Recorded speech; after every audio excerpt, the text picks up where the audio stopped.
Və bəli, mina terroru davam eləyir və maraqlı da məqam odur ki, həm işğal dövründə, həm də elə müharibədən sonra da ərazilərimizi daha doğrusu mina qəbristanlığına çevirən Ermənistan bu əməlini unudaraq Azərbaycanı humanitar böhran yaratmaqda ittiham eləyir. Halbuki 44 günlük müharibənin elə sonuncu olaraq Ermənistanın imzaladığı kapitulyasiya aktının əsas məntlərindən biri də məcburi köçkünlərin öz yurtlarının qayıdışının təminidir. İrəvan isə dəqiq mina xəritələrini verməməklə birbaşa elə özü xalqımıza qarşı humanitar terror həyata keçirir.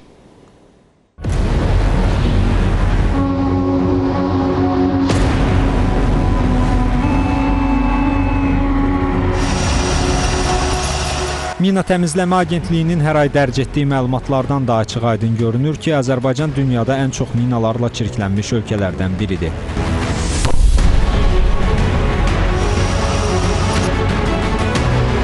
Təkcə 44 günlük müharibədən sonra 303 vətəndaşımız mina terrorunun qurbanı olub.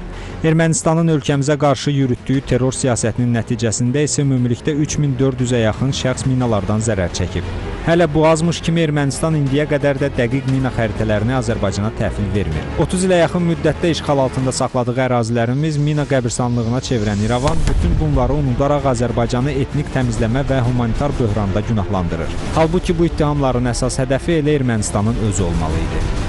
Bizi nədəsə günahlandırmaq sadəcə olaraq onların heç bir əsası yoxdur. Bu təxribatlar ideoloji, siyasi diversiyadır və əsl humanitar o fəlakətləri onlar bizə qarşı törədir və onların görünür yaddaşında bu sadəcə olaraq həkk olunmuyub. İrəvan humanitar böhran yalanları ilə özünü də oda atır. Azərbaycana qarşı siyasəti bu növ ittihamların üzərində qurmaqla məğlub ölkə öhdəliklərini də xatırladır.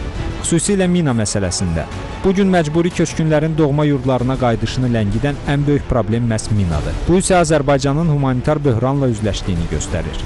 Ermənistan bir tərəfdən Azərbaycanı dırnaqarası humanitar blokadada ittiham edir. Amma digər tərəfdən biz görürük ki, Ermənistan 10 noyabr 2020-ci il tarixli bəyanatın maddələrini yerinə yetirmir. Burada biz bilirik ki, humanitar məqamları əks etdirən maddələr də var.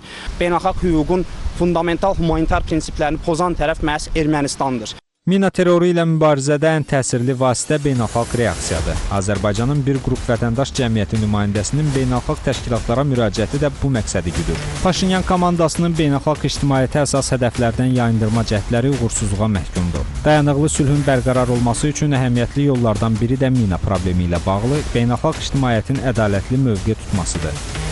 Rüstəm Mikayılzadə, Rövşən İlyasov, Bağır Kərimov, ASTV Xəbər.